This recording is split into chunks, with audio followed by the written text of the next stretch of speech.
ఏది అయినా ట్రై చెయ్యి ఆచి చికెన్ మసాలా. సాధారణంగా ఏ సినిమా అయినా బడ్జెట్ విషయంలో ఒక అంచనాకి వచ్చిన తర్వాతే ప్రాజెక్ట్ సెట్స్ మీదకి వస్తుంది. అనుకున్న బడ్జెట్కు 10-20% అటు ఇటుగా సినిమా పూర్తవుతుంది. కానీ ఒక బాలీవుడ్ మూవీ విషయంలో మాత్రం పూర్తిగా అంచనాలు తారుమారైపోయాయి. ఏకంగా అనుకున్న బడ్జెట్కు డబుల్ ఖర్చు అవుతుంది. ఇంతకీ ఏంటా సినిమా? ఏ ధైర్యంతో యూనిట్ అంత ఖర్చు చేస్తోంది ఆ సినిమాకి? ఈ స్టోరీలో చూద్దాం. బాలీవుడ్లో భారీ బడ్జెట్ చిత్రాలకు కేర్ ఆఫ్ అడ్రస్ దర్శకుడు సంజయ్ లీలా భన్సాలి.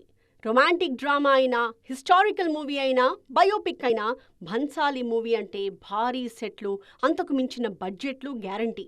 అయితే నెక్స్ట్ ప్రాజెక్ట్తో తన రికార్డ్స్ని తానే బ్రేక్ చేస్తున్నారు ఈ గ్రేట్ డైరెక్టర్. ఇప్పటికీ ఎన్నో భారీ చిత్రాలను రూపొందించిన భన్సాలి నెక్స్ట్ మూవీని తన కెరియర్లోని బిగ్గెస్ట్ బడ్జెట్తో రూపొందిస్తున్నారు. ప్రెజెంట్ రణబీర్ కపూర్, విక్కీ కౌశల్, ఆలియా భట్ కాంబినేషన్లో లవ్ అండ్ వార్ అనే ట్రయాంగులర్ లవ్ స్టోరీని తెరకెక్కిస్తున్న భన్సాలి దాదాపు 2 ఏళ్లుగా ఈ సినిమా వర్క్లోనే బిజీగా ఉన్నారు.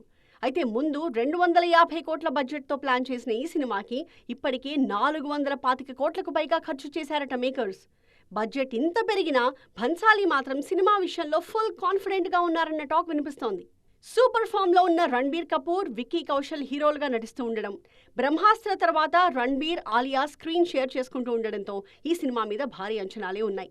అందుకే బడ్జెట్ ఎంత పెరిగినా ఈజీగా బిజినెస్ అయిపోతుంది అని అంచనా వేస్తున్నారు. మరి లవ్ అండ్ వార్ విషయంలో భన్సాలి లెక్కలు ఎంతవరకు నిజమవుతాయో చూడాలి. ఆచి చికెన్ మసాలా.